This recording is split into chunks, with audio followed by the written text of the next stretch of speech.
এরপরে চলুন সূরা আলাম নাশরাহ।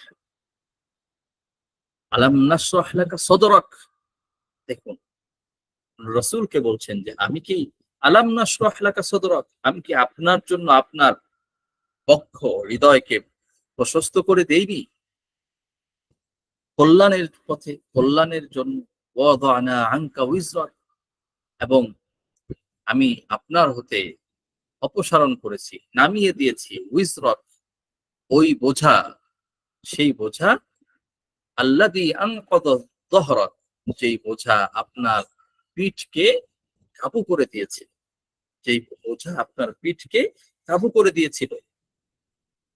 এটা হলো যে মক্কাবাসীদের কষ্ট ইত্যাদি বিভিন্ন কিছুর মাধ্যমে তারা কষ্টের কারণে আল্লাহ রসুল প্রচন্ড কষ্ট পেয়েছিলেন, আঘাত পেয়েছিলেন, সেটার ব্যাপারে আল্লাহ রসুল সাল্লাল্লাহু আলাইহি ওয়াসাল্লামকে আল্লাহ তাআলা সান্ত্বনা দিয়ে বলেছেন ওয়া রাফা'না লাকা যিকরাক, এবং আমি আপনার স্মরণকে আমি উঁচু করেছি এবং সেটাকে অনেক বেশি সকলের কাছে ছড়িয়ে দিয়েছি।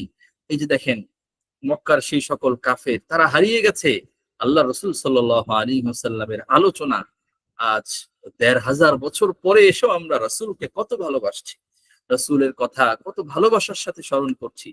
এটাই হলো ওয়া রাফা'না লাকা যিকরাক ফা ইন্না মাআল উসরি ইউসরা, ফা ইন্না মাআল উসরি ইউসরা, অবশ্যই কষ্টের সাথে আছে ইউসরা, সহজতা, কষ্টের সাথে আছে সহজতা।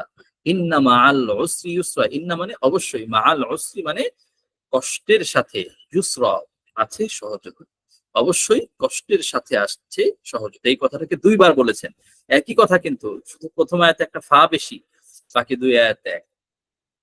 কারণ এটা জীবনের একটা বাস্তবতা, যে মানুষটাই আল্লাহর উপরে ভরসা করবে তো আল্লাহ তাআলা তাকে তার যে ধরনেরই কষ্ট থাকুক আল্লাহ তাআলা সেই কষ্টের সাথে, কষ্টের পরে আল্লাহ তাআলা অবশ্যই তাকে আহ, আল্লাহ তাআলা সহজতা দান করবেন, আল্লাহ তাআলা কষ্টকে দূর করে দিবেন, আল্লাহ তাআলা বিপদকে দূর করে দিবেন।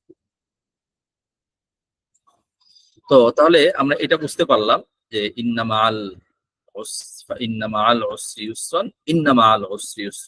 সুতরাং কষ্ট বিপদ যা কিছুই আসুক এগুলোর মধ্যে হিম্মত হারা হওয়া যাবে না, বরং আশা রাখতে হবে ইনশাআল্লাহ। ফাইদা ফারাগতা ফানসাব ওয়া ইলা রাব্বিকা ফারগাব। ফাইদা সুতরাং যখন আপনি অবসর পান, দাওয়াতের কাছ থেকে যখন অবসর হন, আল্লাহ রসুল সাল্লাল্লাহু আলাইহি ওয়াসাল্লামের একটা বড় দায়িত্ব ছিল দাওয়াত দেওয়া মানুষকে, সেই দাওয়াতের কাছ থেকে যখন আপনি অবসর পান ফানসাব, তখন আপনি নিজেকে পরিশ্রান্ত করুন, তখন আপনি নিজেকে পরিশ্রান্ত করুন।